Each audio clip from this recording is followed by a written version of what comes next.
HRT. Just answering some of your questions that have been fired at me from Twitter overnight. Start with some personal ones, then we'll move over to the racing ones in the second episode. So we'll start with Michael Burson.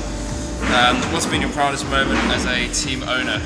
Well, Michael, my proudest moment as a race team owner is that first moment that I shook Garth Tander's hand. There's a few moments in life that you've really got to grasp and that stay with you forever, and I think that's it. Second question from Ashton Cruiser. You guys are a great team on track and also close off the track. What's the funniest thing you guys have done together? That's fairly X-rated, so there's not a huge amount I think I'm going to go into there. What do you and the team do to celebrate a successful race weekend after the podium? There's some kind of after party. Yeah, I mean, there's definitely an after party. For example, we just came back from Clipsal where we got a first and third. Yeah, we throw an after party for all the guys. We're a really close group of guys and girls in this team. That's sort of evolved ever since I've come on board. Probably the best. This is probably the best spirit we've ever had in the organisation.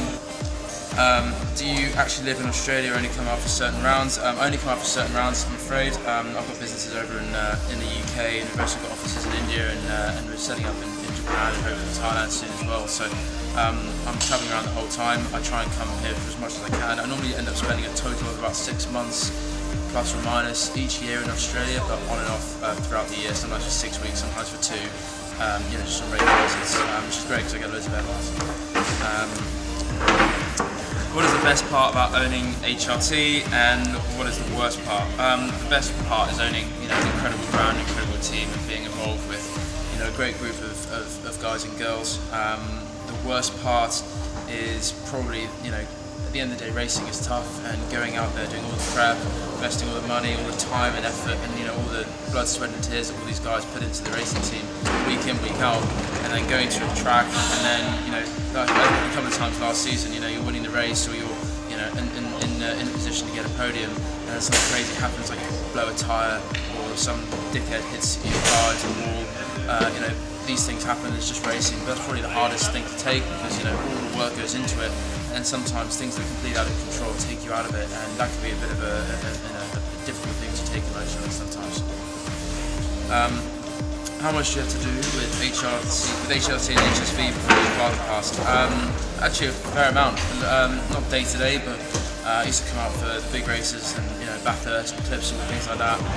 Actually, when I took a year off school before I went to uni, I did a gap year, and I came over here for 4 months and worked in the racing team. Back when it was with Skip and Kelly's here as well, and everything like that. So I was there literally washing wheels and all that sort of stuff, which is pretty exciting. And the same sort of thing for HSV. I actually ended up working for 4 weeks in the national manufacturing plant, bolting stuff onto the cars, which is pretty cool. How does Snoop cope with your absence during race weekends? For anyone who doesn't know, Snoop is my massive Maine Coon cat. He's bigger than most dogs, and he's awesome. Obviously, he's a cat, so he probably doesn't actually give a shit when I'm not there.